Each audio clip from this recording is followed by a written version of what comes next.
ஒவ்வொரு நிகழ்விலும் நடந்திருக்க முடியும். ஆக முதலமைச்சர் இதிலே நேரடியாக தொடர்பு வைத்திருக்கிறார். திருப்புவனம் இளைஞர் அஜித்குமார் மரணமடைந்த விவகாரத்தில் போலீஸை கட்டுப்பாட்டுக்குள் வைத்திருக்கும் முதல்வர் ஸ்டாலினுக்கும் சம்பந்தம் உண்டு என தமிழக பாஜக துணைத் தலைவர் KP ராமலிங்கம் கூறியிருப்பது கடும் அதிர்ச்சியை ஏற்படுத்தியுள்ளது. அப்படி இயங்க இருக்கிற தனிப்படையைத்தான் இன்றைக்கு கலைத்திருக்கிறார்கள். ஆக இன்றைக்கு அதிகாரப்பூர்வமாக தனிப்படைகள் கலைக்கப்பட்டிருக்கிறது என்றால் அதிகாரம் இல்லாமல் இந்த தனிப்படைகளை அமைத்து இதுவரை நடைபெற்ற குற்றங்களுக்கெல்லாம் யார் பொறுப்பு? காவல்துறைக்கு பொறுப்பேற்றக்கூடிய முதலமைச்சர் தானே பொறுப்பு.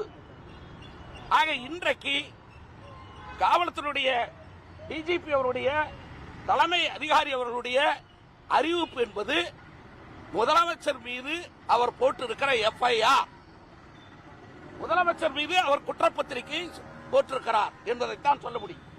காரணம், காவல்துறையினுடைய உயரதிகாரியாக இருக்கிறவர் எப்படி நீ தனிப்படையை அமைப்பதை இப்பொழுது கலைக்கிறேன் என்று சொல்கிற போது அவர்கள் யார்? உங்களுடைய அதிகாரம் இல்லாமல் யார் அந்த தனிப்படைகளை அமைத்தார்கள்? ஆக முதலமைச்சர் கவனத்திற்கு கொண்டு சென்றுதான் ஒவ்வொரு நிகழ்விலும் நடந்திருக்க முடியும். ஆக முதலமைச்சர் இதிலே நேரடியாக தொடர்பு வைத்திருக்கிறார் என்பதுதான் எங்களுடைய குற்றச்சாட்டு. ஆக இப்படிப்பட்ட பெரும் நிகழ்வுகளை எல்லாம் விட்டுவிட்டு இது ஒரு சாதாரண இளைஞன், ஒரு 24 வயது இளைஞனை இப்படி கொண்டு வந்து சிறைச்சாலையில் அடைக்க வேண்டிய அவசியம் என்ன? ஆக எந்த பயத்தில் இருக்கிறீர்கள்?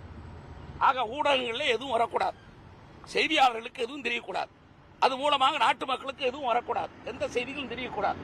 அதிலே மட்டும் கவனமாக இருக்கிறார்களே தவிர நிகழ்வுகளை, தவறுகளை தடுக்க வேண்டும் என்ற கவனம் முதலமைச்சருக்கோ காவல்துறைக்கோ இல்லை என்பது எங்களுடைய குற்றச்சாட்டு. இது நாங்கள் சட்டமன்றத்தில் நீதிமன்றத்தில் எங்களை பொறுத்தவரை சட்டமன்றத்தில் இந்த பிரச்சனைகள் எல்லாம் எடுத்து பேசுவோம் எங்களுடைய சட்டமன்ற உறுப்பினர்கள். அதே போல நீதிமன்றத்தில் வாயிலாக அவரை எப்படி வெளியே கொண்டு வர வேண்டுமோ அப்படி நாங்கள் வெளியில் கொண்டு வரத்தான் செய்வோம். நாங்கள் ஒட்டுமொத்தமாக பாரதிய ஜனதா கட்சியை பொறுத்தவரை பாதிக்கப்படுகிற ஒவ்வொரு இளைஞனுக்கு பின்னாலும், பாதிக்கப்படுகிற ஒவ்வொரு நிர்வாகிக்கு பின்னாலும் எங்கள் இயக்கம் இருக்கும். அதை நிரூபிக்கின்ற வகையிலே தான் அவரை ஒரு சாதாரண இவளுக்கு தானே கைது செய்திருக்கார் என்றெல்லாம் இல்லாமல் ஒரு பொதுச் செயலாளரை அனுப்பி அவரை பார்க்க வைக்கிறார். செய்திகளை உள்ளது உள்ளபடி தெரிந்து கொள்ள ரெஃப்ளெக்ட் நியூஸை சப்ஸ்கிரைப் பண்ணுங்க.